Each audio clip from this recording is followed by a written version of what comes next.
আসসালামু আলাইকুম। কেমন আছেন বন্ধুরা? আল্লাহর রহমতে আলহামদুলিল্লাহ আমি অনেক অনেক ভালো আছি। বন্ধুরা, আজ কোনো রেসিপি আপনাদের সাথে শেয়ার করব না। আজ আমি কাঁঠালের বিচি সংরক্ষণ যেভাবে সারা বছরের জন্য করি এবং যেভাবে খুব দ্রুত পরিষ্কার করে সহজ পদ্ধতিতে পরিষ্কার করি, সেই পদ্ধতিটাই আপনাদের সাথে শেয়ার করব। আশা করছি আপনাদের কাজে আসবে এবং আপনাদের কাছে আজকের ভিডিওটাও ভালো লাগবে। খুব সহজ পদ্ধতিতেই আজকের এই ভিডিওটা তৈরি করেছি। ইনশাল্লাহ আপনাদের সকলের কাছে ভালো লাগবে। মৌসুমে আমরা যখন কাঁঠাল খাই তখন আমরা এই কাঁঠালের বিচিগুলো কিন্তু বেশ পছন্দ করি, আর এই কাঁঠালের বিচিগুলো দিয়ে বিভিন্ন রকমের রেসিপি আমরা তৈরি করে থাকি। তো এভাবে সারা বছর যেহেতু আমরা কাঁঠালের বিচিগুলো পাই না, তাই কাঁঠালের বিচিগুলো সারা বছর আমি যেভাবে সংরক্ষণ করে রাখি সেই পদ্ধতিটাই আপনাদের সাথে শেয়ার করব। আপনাদের সকলের কাছে ভিডিওটা ভালো লাগবে। তো আমি কাঁঠালের বিচির উপরের খোসাটা ছাড়িয়ে নিয়ে এরপর আমি কাঁঠালের বিচিগুলোকে এভাবে লাল অংশটাকে রেখেছি এবং এখানে আমি হালকা কুসুম গরম পানিতে কিছুটা লবণ এবং সোডা মিশিয়ে কাঁঠালের বিচিগুলো দিয়ে 10 থেকে 15 মিনিট ভিজিয়ে রেখে দিয়েছিলাম। এখন আমি কাঁঠালের বিচিগুলো 10-15 মিনিট পরে এভাবে করে পানি থেকে ছেঁকে একটা স্ট্রেনারে নিয়ে নিব। স্ট্রেনারে নিয়ে এভাবে করে হাতে স্ট্রেনারের উপরে এভাবে করে একটু ঘষে নেব।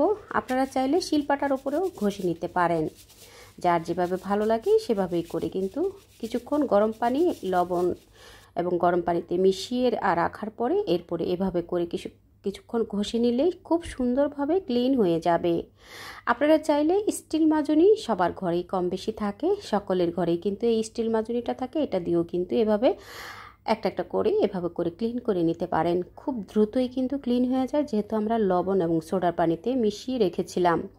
আমি আরও কিছু পদ্ধতি আপনাদেরকে দেখিয়ে দেব, আশা করছি ভালো লাগবে, সঙ্গে থাকুন। আমি এই কাঁঠালের বিচিগুলো আস্তই রেখেছি, কিছু আমি কেটে সংরক্ষণ করব এবং কিছু আস্ত রেখে সংরক্ষণ করব।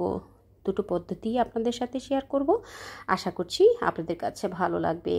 এভাবে করে ক্লিন করে নেওয়ার পরে খুব ভালো পরিষ্কার পানি দিয়ে এভাবে করে ধুয়ে পরিষ্কার করে নিয়ে এরপর আমি কাঁঠালের বিচিগুলো এয়ারটাইট বক্সে ভরে সংরক্ষণ করব।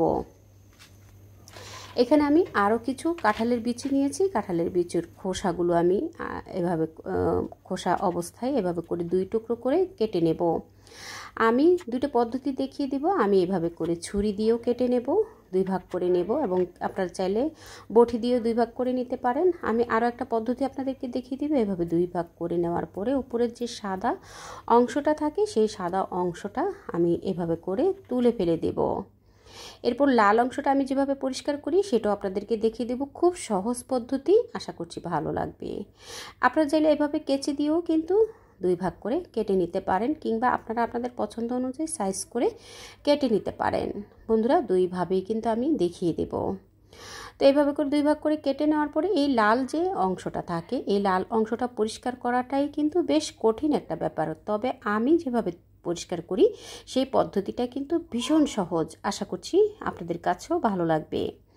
এভাবে করে সাদা অংশটা তুলে ফেলে দেওয়ার পরে এই লাল অংশটার ভিতরে আমি লবণ মিশিয়ে দেব, এবং এখানে আমরা যে লেবু খাই সেই লেবু আমি এখানে পুরো একটা লেবুর রস সম্পূর্ণটাই এভাবে করে চিপে দিয়ে দেব। দেওয়ার পরে হাতে এভাবে করে একটু ঘষে ভালোভাবে মাখিয়ে নিয়ে এরপর কুসুম গরম পানি দিয়ে 10 থেকে 15 মিনিট ভিজিয়ে রেখে দেব। বন্ধুরা, 10-15 মিনিট পর এভাবে আপনারা চাইলে হাতে ঘষেও কিন্তু ক্লিন করে নিতে পারেন। তবে আজকে আমি খুব সহজ পদ্ধতি দেখিয়ে দিব। এভাবে করে ভিজিয়ে রাখা কাঁঠালের বিচিগুলোকে এভাবে একটা কৌটোর ভিতরে ঢুকিয়ে এরপরে করে এভাবে কিছুক্ষণ ঝাঁকিয়ে নিলেই কিন্তু সুন্দরভাবে যে লাল অংশগুলো আছে, লাল আবরণটা আছে, সেটা কিন্তু আলাদা হয়ে আসবে। বন্ধুরা, আপনাদের কাছে কোন পদ্ধতিটা ভালো লেগেছে? আশা করছি যে পদ্ধতিটা আপনার কাছে সহজ লেগেছে সেই পদ্ধতিটাই আপনারা এই কাঁঠালের বিচিগুলো সংরক্ষণ করবেন। আমি প্রথমেই যেভাবে দেখিয়েছি লবণ এবং সোডা দিয়ে, বেকিং সোডা, সেই সোডা দিয়ে কিছুক্ষণ ভিজিয়ে রেখেছিলাম। পরবর্তীতে লবণ এবং লেবুর রস দিয়ে ভিজিয়ে রেখে দুইটা পদ্ধতিই কিন্তু আপনাদের সাথে দেখিয়ে দিলাম, যার যেটা ভালো লাগে। তবে আমার কাছে লবণ এবং লেবুর রস দিয়ে ভিজিয়ে রাখাটাই সহজ মনে হয়েছে।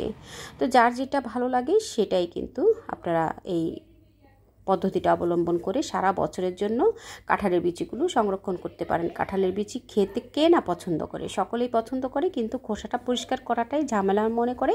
তো এভাবে করে যদি আপনারা পরিষ্কার করে নেন, এভাবে পরিষ্কার করাটা কিন্তু অনেক সহজ। আর এভাবে পরিষ্কার করে আপনারা সারা বছরের জন্য কাঁঠালের বিচি সংরক্ষণ করে রেখে দিয়ে মজার মজার খাবার তৈরি করে নিতে পারেন। ভালো লাগলে আপনারা আপনাদের টাইমলাইনে শেয়ার করে দিতে পারেন, শেয়ার করে দিয়ে ফ্যামিলি ফ্রেন্ডসকে দেখার সুযোগ করে দিতে পারেন। যদি আপনাদের মনে একটু জায়গা করে নেয়, লাইক দিয়ে রেসিপিটা কন্টিনিউ করে নেবেন। পরবর্তী রেসিপি দেখার আমন্ত্রণ রইল। দেখা হবে পরবর্তী কোনো রেসিপির সঙ্গে। সেই পর্যন্ত সকলের সুস্থতা কামনা করছি। যারা আগে থেকে আমার রেসিপিগুলো দেখেন, আমার ভিডিও দেখেন, সবাইকে অসংখ্য ধন্যবাদ। আল্লাহ হাফেজ।